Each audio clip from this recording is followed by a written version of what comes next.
Chapter 11, Year 7, Epilogue.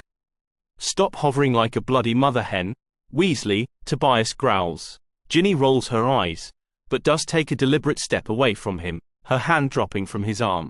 Pissed off has pretty much been his base state the entire summer. Not that she blames him. It's probably far easier than facing what's ahead of them. Students and their families walk around them as they stand on the train platform. A few of the students smile, others just give them suspicious looks. But that's nothing new. Not really. It's a bit startling, being here. There was talk of not opening the school again so soon. The hospital visits and funerals and trials feel like they have barely finished. Even the school is apparently not completely repaired, yet here they all are, lining up to board the Hogwarts Express. Maybe your brother and Potter had the right idea, Tobias says after another person not so subtly looks down at his legs, only to quickly look away again, like they've never seen a bloke with a cane and a bloody enchanted leg before. He likes to mutter. Tobias glares at the witch. Skiving off abroad is sounding really good right about now. They aren't exactly on vacation, Ginny says, tone endlessly patient. Ron and Harry left with Hermione for Australia a couple weeks before, beginning what seems to be turning into a long, arduous process of tracking down the Grangers. It's not like Hermione ever does things by half measure, after all. She hid them very, very well, too well, if Harry's letters are anything to judge by. He went along, and she isn't surprised by that. Not really.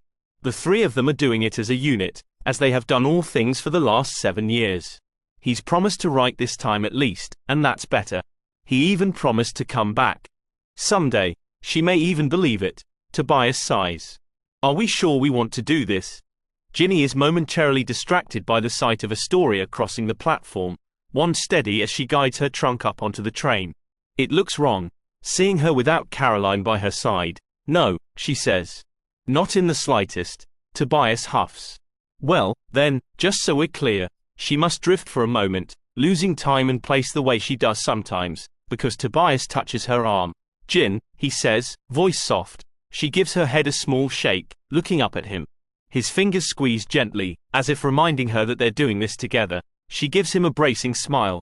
Come on, Weasley, he says, smacking his trunk with his cane. Help me on the train, you lazy wanker.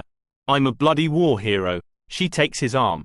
Come on, war hero, she says, voice wry. They've faced worse. After storing their trunks, Ginny and Tobias work their way through the compartments. One of the first ones they pass by has only a single occupant in it, his face turned defiantly out towards the window as if to deny the scrutiny of any passing students.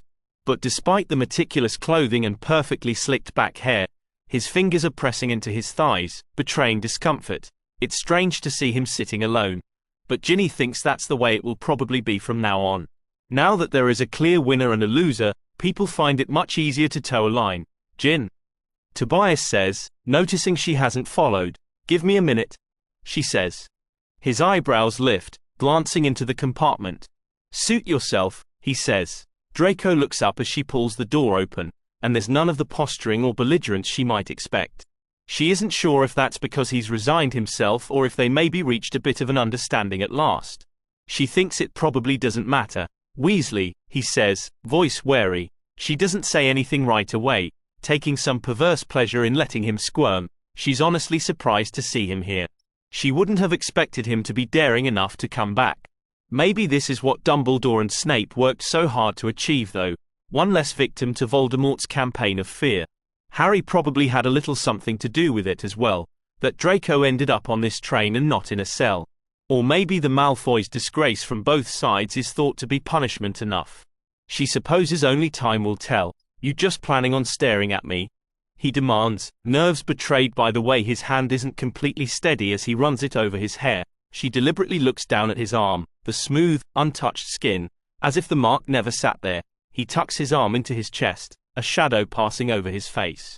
It went away when he did. Doesn't quite seem right, Ginny says, leaning back against the door. He turns to look at her with a frown. What? When I'm stuck with mine. He winces, chin automatically lifting as if to counteract the telling lapse in control. She knows then that he understood exactly what he was doing all those years ago. But so did she. Why me? She asks, finally wanting to know why he always tormented her of all people. Why she always enjoyed his special attention. Draco doesn't pretend not to know what she means. turning his cool eyes on her. Because you didn't deserve to be in Slytherin. She rolls her eyes. Of course. I'm a muggle-loving blood traitor. No, he says. She looks at him in surprise. Well, yes, you are, he amends, his lips twitching slightly. But that's not why. She frowns. Then why? He gives her a look like he thinks she's being thick. Because it was so obvious you never wanted to be there.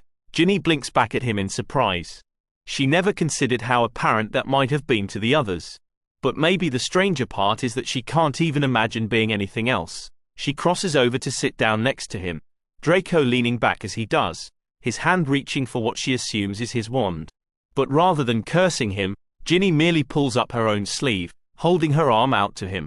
It takes him a moment to build up the nerve to actually look, his mouth falling open when he does. What did you? He says, eyes tracing over the sharp angles and round body of a spider rendered with precise, tension-filled lines. Each detail is carefully outlined as it stretches out across her wrist, appearing to writhe and weave itself together out of nothing. Ginny still thinks it may be the best work Millicent has ever done. What do these mean? Draco asks, finger stopping just short of touching the runes inked in the center where the old green lines are still carefully visible. Ginny watches him, waiting for him to meet her eyes before speaking. I define. It is what you make of it. They regard each other for a long moment. Draco is the first to look away. She gets to her feet. See you around, Weasley, he says, eyes staring out the window. Yeah, she says, leaving him to his solitude. In the next car, the door doesn't open into a corridor. There are no compartments, just one giant room with chairs and tables haphazardly spread throughout. Martin and Demelza are in one corner with their heads close together, Seamus and Dean talking to Terry nearby. Neville and Hannah sit on either side of Tobias, Hannah saying something that seems to be making Tobias equal parts horrified and pleased. Draco and Susan watch Luna with varying levels of disbelief as she shows them something in the latest edition of the Quibbler. Ginny, Luna says, looking up at her and smiling. There is a seat here, if you would like. She takes it, squeezing Draco's hand as she passes. So what are you showing us? Luna begins a long discussion of the newly discovered Netestrian imps. Ginny settles back, the train swaying into motion under her feet, the hum of student voices all around her. Not houses, just survivors. In the Great Hall, the cleanup is not completely finished. Ginny can see a bit of sky through a crack in the enchanted ceiling as she sits at the head of the Slytherin table.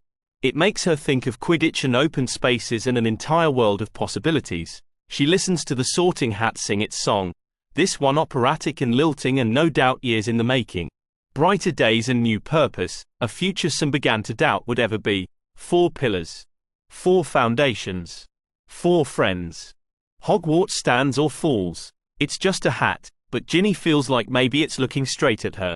The small group of timid little first years look impossibly young as they shuffle towards the front of the chamber one by one.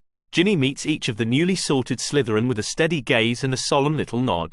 You are one of us. She'll teach them what it really means to be Slytherin, choice and ambition and cunning and all the murky shades of grey. Subtle. Useful. Unexpected. But just a house. The end.